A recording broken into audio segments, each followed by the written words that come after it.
Welcome viewers. அது சரியா 1977 காலகட்டம். ராஜஸ்தான் மாநிலத்துடைய தலைநகரான ஜெய்ப்பூர்ல சூரியன் மறைஞ்சு இருட்ட தொடங்கியிருந்த நேரம் அது. அப்ப அங்க பக்கத்தில் இருக்கிற ஒரு சந்தையில டெய்லி காய்கறியை வித்துட்டு வரக்கூடிய 37 வயதான சாவித்திரி தேவி அன்றைய நாள் சந்தையிலிருந்து கிளம்புறதுக்கு லேட் ஆனதால வீட்டுக்கு போய் சமையல் பண்ணணுமே, குழந்தைங்க வேற என்ன பண்ணுது அப்படின்னு தெரியலையே, அவரு வேற திட்டுவாரி அப்படின்னு மனசுக்குள்ளேயே ஏகப்பட்ட யோசனைகளோட தலை மேல ஒரு கூடை மற்றும் கையில ஒரு தூக்கு வாளியோட தன்னுடைய வீட்டுக்கு வேக வேகமா நடந்து போயிட்டு இருக்காங்க. இப்ப நான் சொன்ன இந்த காலகட்டம் 1977 அப்படிங்கறதால சாமானிய மக்கள் வாழக்கூடிய வீடுகள் குடிசை மற்றும் ஓட்டு வீடுகளாகவும் அந்த ஜெய்ப்பூர் நகரமே மரங்கள் முள்ளுக்காடுகள் அப்படின்னு டெவலப் ஆகாத ஒரு பகுதியாகவும் தான் இருந்துச்சு. மேலும் அப்பெல்லாம் மின்சார வசதி, தெரு விளக்குகள், ரோடு மற்றும் பஸ் அப்படின்னு இதெல்லாம் பெருசா இல்ல அப்படிங்கறதால இருட்ட ஆரம்பிக்கிறதுக்கு முன்னாடியே மக்கள் எல்லாருமே அவங்களுடைய வீட்டுக்கு வந்து தங்களுடைய கதவுகளை மூடி சீக்கிரமாகவே தூங்க போயிருவாங்க. இப்ப சாவித்திரியும் அப்படிதான் ஒரு முள்ளு காட்டுக்கு நடுவில் இருந்த ஒரு ஒத்தையடி பாதையில தான் தனியா வீட்டுக்கு நடந்து போயிட்டு இருந்தாங்க. ஆனா அப்படி போயிட்டு இருந்த அவங்கள அங்கிருந்த மரத்துக்கு பின்னாடி ஒளிஞ்சிருந்த ஒரு உருவம் வாட்ச் பண்ண ஆரம்பிக்குது. சாவித்திரியோ அதெல்லாம் தெரியாம அந்த உருவம் மறைஞ்சிருந்த அந்த மரத்தை தாண்டி போயிட்டு இருக்க அதை பார்த்துட்டு இருந்த அந்த உருவமும் மெதுவா அந்த மரத்துக்கு பின்னாடி இருந்து வெளியே வர ஆரம்பிக்குது. உடம்புல ஒரு பெரிய போர்வைய போர்த்தினபடி கையில ஒரு சுத்தியலோட ரொம்பவே மெதுவா சத்தம் இல்லாம பின்னாடியே நடந்து வந்த அந்த உருவம் இப்ப சாவித்திரிக்கு பின்னாடியே அவங்களுக்கு தெரியாம ஃபாலோ பண்ண ஆரம்பிக்குது. கொஞ்ச தூரம் அப்படி பின்னாடியே போனதுக்கு அப்புறமா சடனா அவங்களுடைய கழுத்திலேயே, அதாவது அவங்களுடைய வலது காதுக்கு கீழ் இருந்த அந்த கழுத்து பகுதியிலேயே அந்த பெரிய சுத்தியில வச்சு ஓங்கி அடிக்குது. அந்த அடியில தலைக்குள்ள ஏதோ பயங்கரமா ஷாக் அடிச்ச மாதிரி உணர ஆரம்பிச்ச சாவித்திரி அந்த நொடியே தடுமாறி மயக்கம் போட்டு கீழே விழுகிறாங்க. ஆனாலும் அப்படி கீழே விழுந்த சாவித்திரிய அந்த உருவம் சும்மா விடல. மயக்கம் போட்டு சாவித்திரி அப்படி கீழே விழுந்ததுக்கு அப்புறமாகவும் அவங்களுடைய தலையிலேயே கொடூரமான முறையில தொடர்ச்சியா அடிக்க ஆரம்பிக்குது. இதனால ரத்த வெள்ளத்துல துடிக்க ஆரம்பிச்ச சாவித்திரி அடுத்த சில நொடிகளையே இறந்து போறாங்க. இப்படி அவங்க சாகுறத ரொம்பவே பொறுமையா வேடிக்கை பார்த்துட்டு இருந்த அந்த உருவம் அவங்களுடைய மூச்சு அடங்கினதுக்கு அப்புறமா அந்த இறந்த உடலை இழுத்துட்டு போய் அங்க இருக்கிற அந்த முள்ளுக்காட்டுக்குள்ள போட்டுட்டு இப்ப மெதுவா அங்கிருந்து போக ஆரம்பிக்குது. சாவித்திரி தேவிய இவ்வளவு கொடூரமா கொலை பண்ணது யாரு, எதுக்காக இப்படி கொலை பண்ணாங்க அப்படிங்கிற 1977 மற்றும் 78 காலகட்டங்கள்ல ஜெய்ப்பூர் மக்கள் வீட்டை விட்டு வெளியே வர்றதுக்கே பயந்து நடுங்கின ஒரு போன் சில்லிங்கான கேஸ பத்தி தான் இன்னைக்கு வீடியோல நம்ம டீகோட் பண்ண போறோம். நீங்க பார்த்துட்டு இருக்கிறது சரவணன் டீகோட்ஸ். நான் உங்கள் சரவணன். வாங்க இன்னைக்கு வீடியோக்குள்ள போலாம்.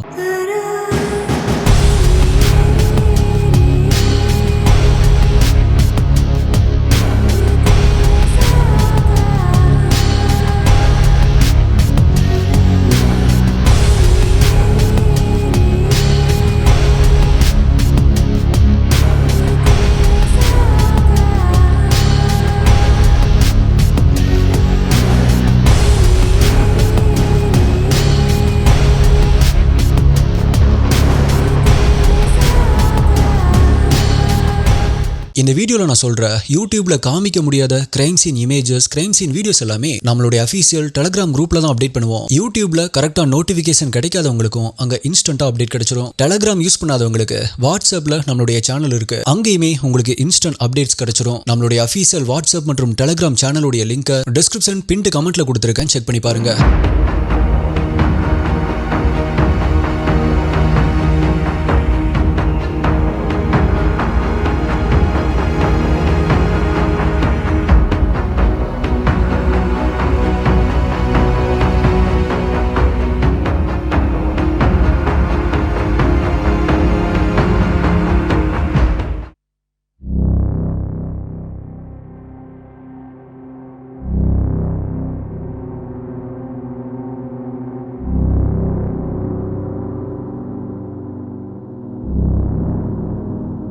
இப்ப நான் இன்ட்ரோல சொன்ன அன்றைய நாள் நைட்டு ஒரு 9 மணிக்கு மேல இருக்கும். கொலை செய்யப்பட்ட சாவித்திரியுடைய ஹஸ்பண்ட் மற்றும் சொந்தக்காரங்க எல்லாருமே கையில லாந்தர் விளக்குகளையும் தீப்பந்தத்தையும் பிடிச்சுக்கிட்டு சாவித்திரியை காணோம் அப்படின்னு அந்த கிராமம் மற்றும் அந்த முள்ளுக்காட்டுக்குள்ள அப்படின்னு தேட ஆரம்பிக்கிறாங்க. சாவித்திரி காய்கறி விற்கிற அந்த சந்தை வரைக்குமே போய் பார்த்துமே கூட அவங்களை எங்கேயுமே கண்டுபிடிக்க முடியல. அப்படிங்கறதால அவங்களுடைய கணவர் போலீஸ்ல போய் ஒரு கம்ப்ளைண்ட் கொடுக்குறாரு. இப்ப போலீஸும் சேர்த்து சாவித்திரிய விடிய விடிய தேட ஆரம்பிக்கிறாங்க. கடைசியா மறுநாள் அதிகாலை ஒரு 5:30 மணிக்கு அந்த முள்ளுக்காட்டுக்குள்ள கிடந்த சாவித்திரியுடைய இறந்த உடலை ரெக்கவர் பண்றாங்க. அப்படி சாவித்திரியுடைய உடலை பார்த்த அங்கிருந்த எல்லாருமே பயத்துல நடுங்க ஆரம்பிச்சாங்க. அந்த அளவுக்கு சாவித்திரியுடைய தலை ரொம்பவே கொடூரமா சிதைக்கப்பட்டிருந்துச்சு. இவ்வளவு கொடூரமா சாவித்திரிய இப்படி கொலை பண்ணது யாரு அப்படிங்கிற இன்வெஸ்டிகேஷனை போலீஸ் ஸ்டார்ட் பண்ண ஆரம்பிக்கிறாங்க. அந்த முள்ளுக்காட்டை சுத்தி இருக்கிற வீடுகள், பக்கத்து கிராமங்கள் அப்படின்னு பல பேர்கிட்ட விசாரிச்சுமே எந்த ஒரு தகவலுமே கிடைக்கல.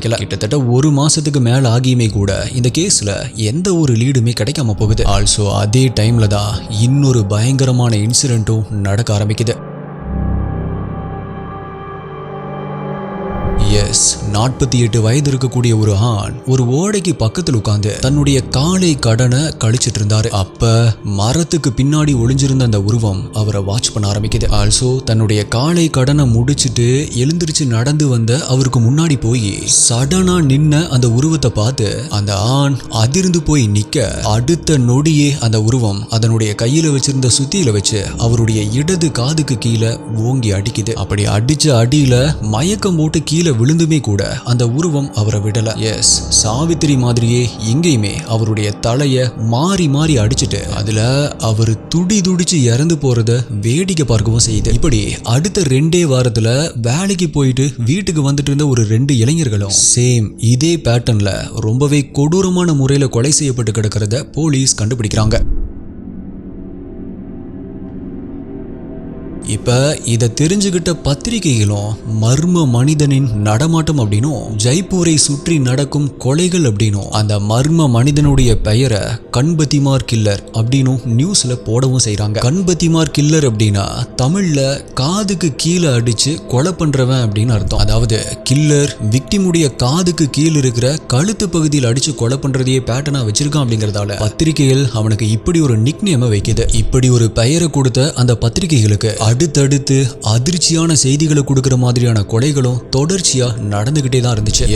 நான் ஆல்ரெடி மென்ஷன் பண்ண அந்த 4 கொலைகள் மாதிரியே வேலைக்கு போயிட்டு லேட்டா வீட்டுக்கு வரவங்க, அதிகாலை நேரத்துல குளத்துக்கு குளிக்க போறவங்க, நைட் டைம்ல யூரின் போறதுக்காக வீட்டை விட்டு வெளியே வர்றவங்க அப்படின்னு அடுத்த 7 மாசத்துல கிட்டத்தட்ட 52 பேர் தொடர்ச்சியா கொலை செய்யப்பட்டு கிடக்கிறதையும் ஆல்சோ அவங்க எல்லாருமே இதே சேம் பேட்டர்ன்ல காதுக்கு கீழே இருக்கிற இந்த கழுத்து பகுதியில தான் தாக்கப்பட்டு ரொம்பவே கொடூரமான முறையில கொலை செய்யப்பட்டிருக்காங்க அப்படிங்கறதையும் போலீஸ் கண்டுபிடிக்கிறாங்க.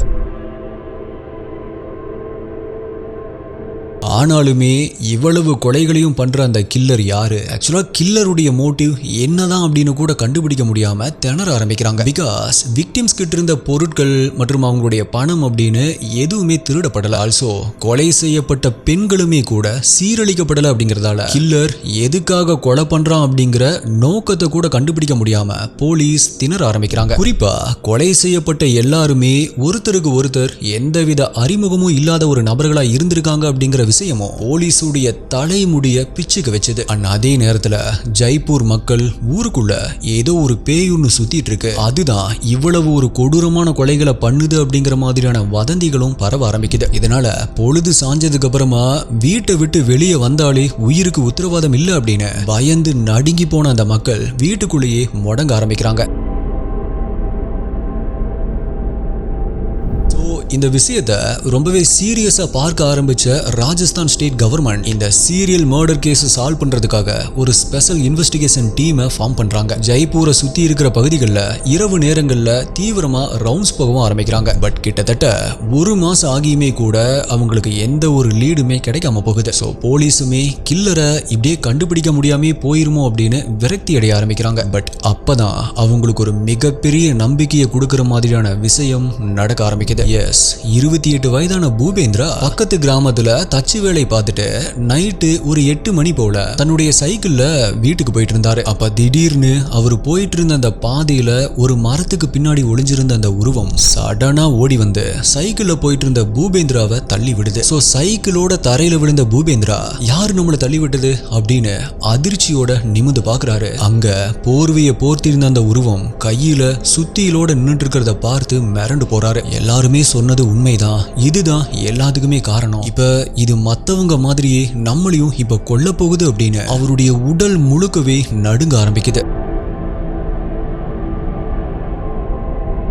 அதே நேரத்துல அந்த உருவம் இப்போ சுத்தியில வச்சு நம்மளை அடிக்க வருது அப்படிங்கறத தெரிஞ்சுக்கிட்ட பூபேந்திராவுக்கு அவருடைய மூளை உடனே அட்ரினலின் அப்படிங்கிற ஒரு திரவத்தை சுரக்க செய்யுது. ஃபைட் ஆர் ஃபிளைட் அப்படின்னு பொதுவா சொல்லப்படுற இந்த அட்ரினலின் நம்ம எல்லாருடைய உடம்புலயுமே இருக்கு. உண்மையை சொல்லணும் அப்படின்னா இது நம்மளுக்கு ஒரு சூப்பர் பவர் மாதிரி. உங்களுடைய உயிருக்கு ஆபத்து அப்படிங்கிற மாதிரியான ஒரு எமர்ஜென்சி சிச்சுவேஷன்ல நீங்க அதிகமா பயப்படும் பொழுது, ஏன் நாய் உங்களை துரத்தும் பொழுது கூட இந்த அட்ரினலின் சுரக்கலாம். கிட்னி மேல இருக்கிற சுரப்பிலிருந்து சுரக்கிற இந்த ஹார்மோன் உங்களுடைய உடல் பலத்தை டெம்பரவரியா 2 மடங்காக்கும். மொத்தமா சில வினாடிகள் இல்ல 1 நிமிடம் வரைக்கும் இருக்கிற இந்த பவர் அந்த சிச்சுவேஷன் சரியானதுமே ஆட்டோமேட்டிக்கா கண்ட்ரோல் ஆகும். அப்படி அட்ரினலின் சுரந்தா உங்களுக்கு என்ன நடக்கும் அப்படின்னா, அந்த டைம்ல எந்த ஒரு வலியுமே உங்களுக்கு தெரியாது. ஆக்சுவலா அந்த டைம்ல என்ன பண்றோம் அப்படின்னு உங்களுக்கே தெரியாது. உங்க மூளையுடைய முதல் குறிக்கோள் உங்களை அந்த ஆபத்திலிருந்து காப்பாத்துறது மட்டுமா தான் இருக்கும். அதுக்காக உங்களுடைய இதயத்தை பல மடங்கு வேகமா துடிக்க வைக்கும். அதனால உங்களுடைய உடல் முழுவதுமே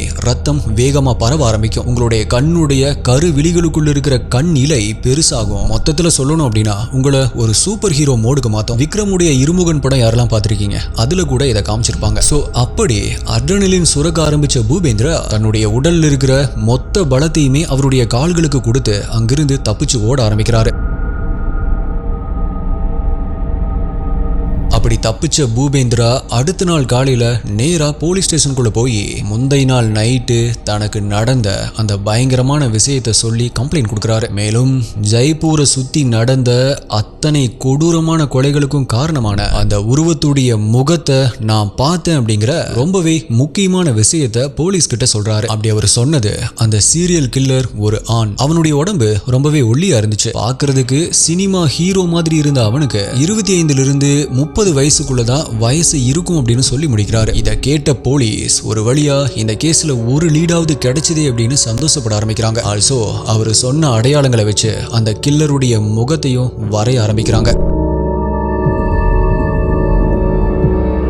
இப்ப அவங்க வரைஞ்ச அந்த கில்லருடைய முகம் சரிதான் அப்படின்னு கன்ஃபார்ம் பண்ற மாதிரி மேலும் சில சம்பவங்களும் நடக்க ஆரம்பிக்குது. எஸ், பூபேந்திரா மாதிரியே கில்லர் கிட்ட இருந்து தப்பிச்ச மேலும் 3 பேர் அவன் பாக்குறதுக்கு இப்படிதான் இருந்தான் அப்படின்னு அவனுடைய உருவத்தை வரையறதுக்கு போலீஸ்க்கு இன்னுமே ஹெல்ப் பண்ண ஆரம்பிக்கிறாங்க. அதுல இருந்து அந்த 3 பேரை கொல்ல வந்தவனும் பூபேந்திராவை கொலை பண்ண வந்தவனும் ஒரே ஆள் தான் அப்படிங்கறத கன்ஃபார்ம் பண்றாங்க. இப்ப இந்த விஷயம் ஜெய்ப்பூர் மக்கள் மத்தியில மெதுவா தெரிய ஆரம்பிக்குது. அவங்களுடைய மனசுல போலீஸ் எப்படியுமே கில்லரை கண்டுபிடிச்சிருவாங்க அப்படிங்கிற நம்பிக்கையும் பரவ ஆரம்பிக்குது. ஆனா அடுத்த 2 மாசத்துல அவங்களுடைய அந்த நம்பிக்கையை குலைக்கிற விதமா இது வரைக்குமே இல்லாத அளவுக்கான கொலைகள் நடக்க ஆரம்பிக்குது. போலீஸுடைய கைக்கு கில்லர் சிக்கிறதுக்கு பதிலா கில்லருடைய கையில சிக்கின மேலும் 14 பேர் அவனுடைய விக்டிம்ஸா மாற ஆரம்பிக்கிறாங்க. இதனால ஜெய்ப்பூர் மக்கள் மறுபடியும் பீதி அடைய ஆரம்பிக்கிறாங்க. மேலும் போலீஸுக்குமே கூட இந்த கேஸ் ஒரு தீராத தலைவலியா மாற ஆரம்பிக்குது. பட் இப்படி சிச்சுவேஷன் மறுபடியுமே மோசமாகி அந்த டைம்ல தான் ஒட்டுமொத்த ஜெய்ப்பூர் போலீஸுமே ரிலீஃப் ஆகிற மாதிரியான அந்த ஒரு இன்சிடென்ட்டும் நடக்க ஆரம்பிக்குது. அது மேபி 1979 ஜனவரி மாசத்துடைய ஏதாவது ஒரு நாளா இருக்கும் அப்படின்னு சொல்லப்படுது. அன்றைய நாள் நைட்டு ஒரு 11 மணிக்கு ஜெய்ப்பூர் பகுதியில் இருக்கிற ஒரு ஏரியால 2 கான்ஸ்டபிள்ஸ் ரவுண்ட்ஸ் போயிட்டு இருந்தாங்க. கையில லத்தி மற்றும் டார்ச் லைட்டை வச்சுக்கிட்டு மரங்கள் சூழ்ந்திருந்த அந்த பகுதியை சுத்தி முத்தியும் பார்த்துட்டு போன அவங்களுக்கு சடனா ஒரு வித்தியாசமான காட்சி ஒண்ணு தெரிய ஆரம்பிக்குது. சோ அந்த இடத்த உன்னிப்பா கவனிச்சவங்களுக்கு அங்க இருக்கிற ஒரு மரத்துக்கு பின்னாடி போர்வையை போத்திக்கிட்டு ஒரு உருவம் ஒளிஞ்சிருக்கிறது தெளிவா தெரியுது. ஆனா சத்தம் போட்டா அந்த உருவம் எஸ்கேப் ஆயிரும் அப்படின்னு நினைச்ச போலீஸ் ரொம்பவே மெதுவா அதை நோக்கி நடந்து போறாங்க. பட் அந்த உருவமும் அந்த இடத்தை நோட்டம் பார்த்துட்டு இருந்ததால போலீஸ் அதுகிட்ட வர்றாங்க அப்படிங்கறத தெரிஞ்சுக்கிட்டு அங்கிருந்து தப்பிச்சு ஓட ஆரம்பிக்குது.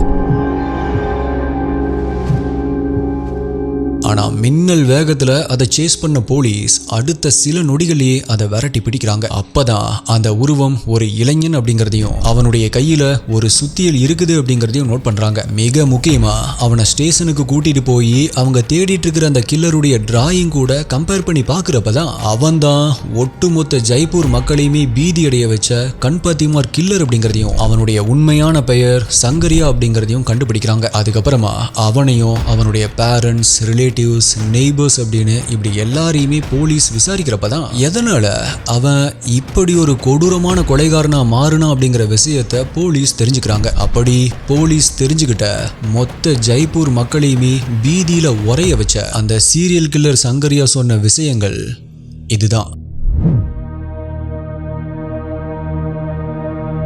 ஜெய்ப்பூர்லயே பிறந்து வளர்ந்த இந்த சங்கரியாவுக்கு சின்ன வயசுல இருந்தே ஒரு கெட்ட குணம் இருந்திருக்கு. அதாவது அடுத்தவங்களை கஷ்டப்படுத்தி அதுல சந்தோஷம் அடைகிற கெட்ட குணம் இவனுக்கு இருந்திருக்கு. அதனால பக்கத்து வீடுகள் இருக்கிற சின்ன பசங்களை அடிக்கிறது, ஸ்கூலுக்கு போனா அங்க இருக்கிற பசங்களையும் அடிக்கிறது, வேலைக்கு போனாலும் அங்க இருக்கிறவங்களையும் அடிக்கிறது அப்படின்னு நிறைய பேரை அடிச்சு அவங்க அழுகிறத பார்த்து ரசிச்சுட்டு இருந்திருக்கான். எஸ், எக்ஸாக்டா ஸ்பைடர் படத்துல வர்ற எஸ்.ஜே. சூர்யா மாதிரி அப்படி அழுகிற மனிதர்களை பார்த்து சில்லியா சந்தோஷப்படவும் செஞ்சிருக்கான். இத அவனுடைய பேரண்ட்ஸ் கண்டிச்சாலுமே கூட அதை பத்திலாம் பெருசா கொஞ்சம் கூட கவலைப்படாம அவனுடைய வழியிலேயே தான் அவன் போக ஆரம்பிக்கிறான். ஆல்சோ இப்படி போயிட்டு இருந்தப்பதான் அவனுக்கு ஒரு 25 வயசு இருக்கிறப்ப யாரையாவது அடிச்சு கொலை பண்ணா எப்படி இருக்கும், ஒருத்தங்க சாகும் போது எப்படி இருப்பாங்க, அவங்கள அடிச்சு கொல்லும் போது அவங்க என்ன பண்ணுவாங்க, நம்ம யாரையாவது அடிச்சு கொன்னு அவங்க சாகிறத பார்த்து ரசிக்கணும் அப்படிங்கிற ஒரு கொடூரமான சிந்தனை அவனுக்கு வர ஆரம்பிக்குது.